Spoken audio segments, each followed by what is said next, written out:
South Africa. South Africa. Isikhathi ama-update. South Africa uzokhumbula ukuthi udaba esike salwenza 7 months ago kwaku-March. Udaba la Hlabisa emndenini wakwaManqele lapha eNhlwathi. Ya, kuseNhlwathi lapha. Kusempembeni eNhlwathi, yes. Pembeni eNhlwathi. Okay, right. Lolu daba kwakudaba olubi oluhlungu.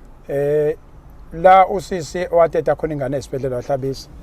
Ingane engenayo indawo ukuyikhulula. Akwangabona umuntu. Wazwabona naye sesekhaya. Lelo daba ke esize ngalo namhlanje. Namhlanje umhla 25 uSeptember isikhathi 14:47. Sila eThekwini iRoad Lodge le. iRoad Lodge la sikhona. Uma wengane simthathile le kwaHlabisa weza la uzolala la bese kuthi kusasa uzobona udokotela clinical psychologist kwenze ukuthi ke kuqhutshwe kahle udaba lwakhe kubonakala ukuthi lusukaphi luyapi. Sizama ukuthi ke South Africa kungabe khona la okwenzeka khona izinto ningazi. Yonke lento yenzeka through leli bhakede. Yonke lento yenzeka through leli bhakede.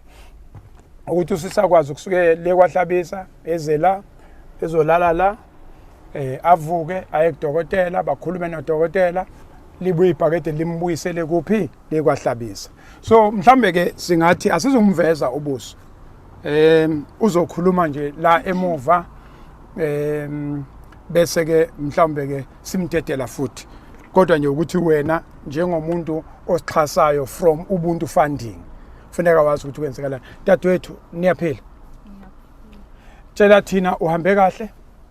Ngihambe kahle ngisuka kaHlabisa ngiza eThekwini. Yes. MCA. Yes. Sengihlangana noAyanda Msweli. Yes. Obese esengiletha la. Ozolala khona? Ehotela. Nokulala ehotela namhlanje. Awu South Africa. Ngibonge kakhulu nebhakede likababa Ayanda Msweli elingisizile. Ngisenkingeni. Inkinga yami yababuhlungu kakhulu ngoFebruary. Usuku oluhle la ngo-14.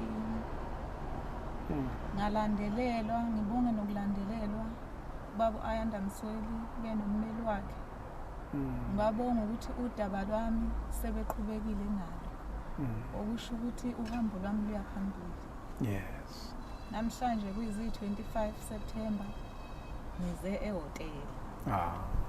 Okusho ukuthi into zami ziyaqhubeka ziyaphambili. Yes. Ngibonge kakhulu ukulandeleleka okungaka nokuhlukumezeka engaba khona.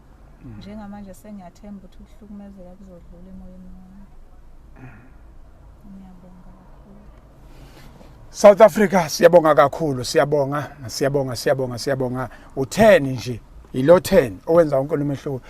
Ukhumbule ukuthi ke same space kusasa sizobe silande futhi ingane esegulini yalwazi udaba lwayo izofika ilale la.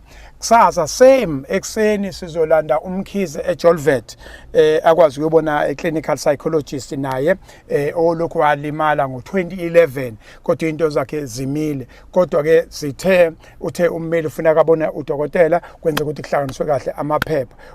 Uhambo lwethu lunzima kakhulu ngoba kusasa kodwa sonjela sekukusasa ukuthi ke okunye kuzobe kwenzeka kusasa ekuphi besinika nje ama-update ngemali zenu ngefunding yenu ngeinhliziyo zenu ukuthi nazi ukuthi kwenzakala nasiqhubekeni bafowethu nodadewethu siyenze le nkonzo izokwenzeka. I thank you South Africa. I thank you.